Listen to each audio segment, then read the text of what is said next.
Meridian மருத்துவமனை கொளத்தூர் சார்பாக உங்கள் அனைவருக்கும் இனிய காலை வணக்கம். இங்கே இன்னைக்கு காலையில் பெசன் நகர் பீச்சில் மெரிடியன் மருத்துவமனை சார்பாக ஒரு முக்கியமான ஒரு நிகழ்ச்சி ஒன்று நடக்குது. ஹார்ட் அட்டாக்கில் ரோட்டில், காரில், ரயில்வே ஸ்டேஷனில், பஸ் ஸ்டாண்டில் விழுகிறவங்கள நம்ம நிறைய பார்த்துருக்குறோம். இந்தியாவிலேயே நம்ம மருத்துவமனையில் பார்த்தீங்கன்னா அதிகமாக வரக்கூடிய மக்கள் எப்படி வராங்கன்னா ஹார்ட் அட்டாக்கோட தான் வராங்க. அப்போ அந்த கோல்டன் ஹவர்ஸ் உயிரை காப்பாற்றுறதுக்கு ரோட்டில் உள்ளவங்க பொதுவாக நம்ம பார்க்குறது குறிப்பாக என்னென்னா செல்ஃபி எடுக்கிறது, சுற்றி நின்று கூட்டம் போடுறது அதிகமாக இருக்குது. பிரச்சனை இல்லை. ஒருத்தர் மயக்கம் போட்டு ரோட்டில் விழுந்துட்டாங்க, நெஞ்சு வலியால் துடிக்கிறாங்கன்னா அவங்களுக்கு என்ன பண்ணணும் அப்படிங்கிறத ஒரு சிகிச்சை சிபிஆர் அப்படின்னு சொல்லுவாங்க. அதான் நம்ம சொல்லிக்கோம், இருதயம் துடிக்கட்டும், இருதயத்தை துடிக்க வைப்போம் அப்படின்னு let us beat the heart அப்படின்னு ஒரு ப்ரோக்ராம் இன்றைக்கி பண்ணுறோம். அது சம்மந்தமாக மக்கள் மத்தியில் விழிப்புணர்வை ஏற்படுத்துறதுக்காக இங்கே வந்து ஒரு 3 டெமோ கொண்டு வந்துட்டு, ஒரு மாதிரிகளை கொண்டு வந்துட்டு மக்கள் மத்தியில் அவங்களே வந்து செஞ்சு பார்க்குறதுக்காக நம்ம அதற்கான ஏற்பாடு பண்ணுறோம். எங்களுடைய interventional cardiologist doctor Ashwani Latha அதை பற்றி ஒரு 2 வார்த்தைகள் சொல்லுவாங்க. ரிலேட்டட் திங்ஸ் வந்து யூஸ்வலி ஜென்ரல் பப்ளிக்ல தெரியாது. Because CPR and what is CPR, people are not aware of how to react in a situation when they see someone become unconscious. So in the general public awareness kagada we are doing this program, because everyone should be aware of like what is what. Or unconscious ana patient paatha udane how to react it, what is the importance, அது தெரிஞ்சிறதுக்கு தான் நாங்கள் இந்த program பண்ணுறோம். Because cardiologist மற்ற speciality doctor எல்லாம் அப்புறமா தான் hand over பண்ணுவாங்க. பட் பேஷண்ட் பார்த்த உடனே ரோட்டில் இம்மீடியட்லி என்ன பண்ணுறது, in any situation, in working space, வீட்டில் எங்கே இருந்தாலும் ஒரு அன்கான்ஷியஸ் பேஷண்ட்டுக்கு ஒரு பேசிக் சப்போர்ட் எப்படி கொடுக்கணும், எது வித்தவுட் ஏ மெடிக்கல் நாலேஜ் பண்ணிக்கலாம், ஈஸிலி ஆக்சசிபிள், அது ஒரு அவேர்னஸ் தெரிஞ்சுக்க சொல்லிக்கிறதுக்கு தான் we are doing this programme. Doctor Janani emergency department head அவங்க சொல்லுவாங்க இதை பற்றி. So good morning everyone.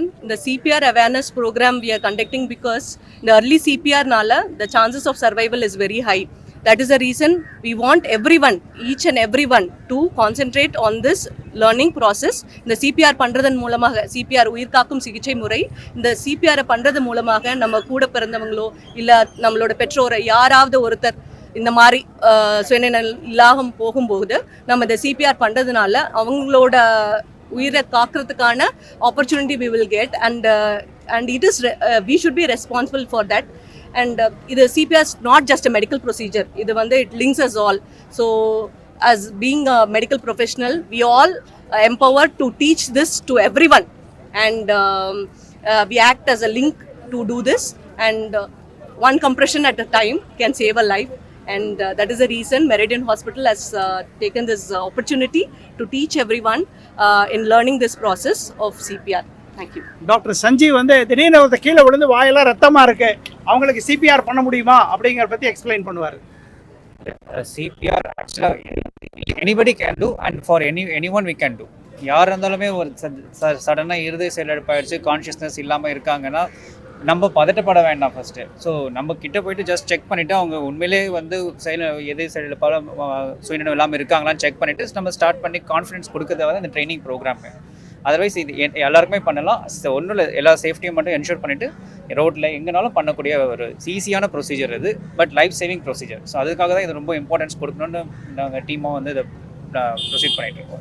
சர்க்கரை நோயாளிகள், புற்றுநோயாளிகள் அவங்களுக்கும் கொடுக்கலாமாங்கிறத டாக்டர் ராஜேஷ்கர் புற்றுநோய் நிபுணர் சொல்லுவார். அது கண்டிப்பாக இதுக்கு கொடுக்கலாங்க. இது யாருக்கு வேணாலும் கொடுக்கலாம். புற்றுநோய் நோயாளிகளுக்கு இந்த மாதிரி அன்கான்ஷியஸ் வரப்போகும்போது இந்த சிபிஆர் கொடுக்கும் போது கண்டிப்பாக அவங்களோட உயிரை காப்பாற்ற முடியும். அது மட்டும் இல்லாமல் மெரிடியன் ஹாஸ்பிட்டலால் இந்த தொடக்க வைக்கப்பட்ட இந்த ஒரு விழிப்புணர்ச்சி எல்லாருக்கும் தெரியணும். இன்னும் பேசிக்காக சொல்ல போனால் இது ஸ்கூல் லெவலில் இருந்து அட்லீஸ்ட் ஒரு 8th ஸ்டாண்டர்ட் லெவலில் இருந்து இந்த சிபிஆரோட நெசசிட்டியை வந்து தெரியப்படுத்தினா இன்னும் நல்லது. தேங்க்யூ.